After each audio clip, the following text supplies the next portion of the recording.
Ке се проверува секоја фирма за одгледување на марихуана за медицински цели, најави премиерот Христијан Мицкоски, а одлуката ќе биде донесена на предстојната седница на владата во вторник. Ова следи по заплената на 40 тони марихуана во Скопје и Струмичкиот регион. Премиерот Мицкоски наместо да одговори првично праша од каде новинарите знаат дека 5 тони марихуана пронајдени во Србија, за кои тамошните власти тврдат дека се од Македонија излегле од земјава, и потоа кажа дека ни тој ни МВР тоа не го знаат. При тоа и ги искара новинарите дека повеќе веруваат на соседната влада отколку на својата. Јас би бил многу внимателен во услови кога се спроведува најголемата акција во борба против дрога и наркотични средства во Македонија, која што не почна од вчера, туку еден процес кој што подолго време трае, веќе се 40 тона. Нема да бидам изненаден ако до крај дојдеме и до 100 тона. Во вторник на владина седница ќе донесем одлука да се влезе секаде.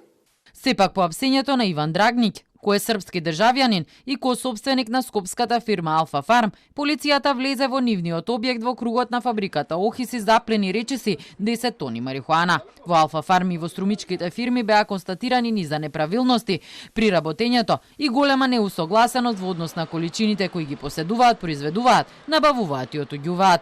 Во отсуство на детали за истрагата, премиерот откри дека цветовите од канабис биле тврдо пресувани и такви не може да се користат за производство за масло за медицински цели. А дали тоа го правеле со умисла или друга цел, истрагата ќе даде одговор. А во Србија клучното прашање е кој се вмешан со оглед на фактот дека еден од уапсените, Раде Спасојевиќ, на чиј имот беше пронајдена марихуаната, е локален функционер на владеачката Српска напредна партија, коментира новинарката на N1 Жана Булеајќ. Она што им е познато, а тоа го тврди и српското обвинителство, е дека марихуаната стигнала од Македонија на имотот на производителите на корнишони. Kada na jednom mestu nađete 5 tona nečeg nelegalnog, naravno da se postavlja pitanje odakle tu, kako to niko nije primetio, kako je stiglo. Sad ispostavlja se da znamo jedan odgovor na pitanje da je stiglo iz Severne Makedonije.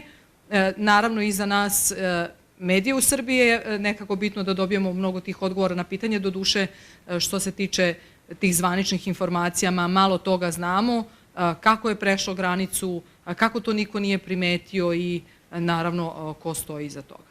Според неа интересен е и моментот кога ова се случува во Србија, бидејќи има големи потреси меѓу обвинителството за организиран криминал и самиот врв на државата, и дали првично полицијата знаела или обвинителството работело во тајност, имајќи предвид дека водечките луѓе кои требало да бидат наградени по волку голема заплена, по неколку дена се отстранети.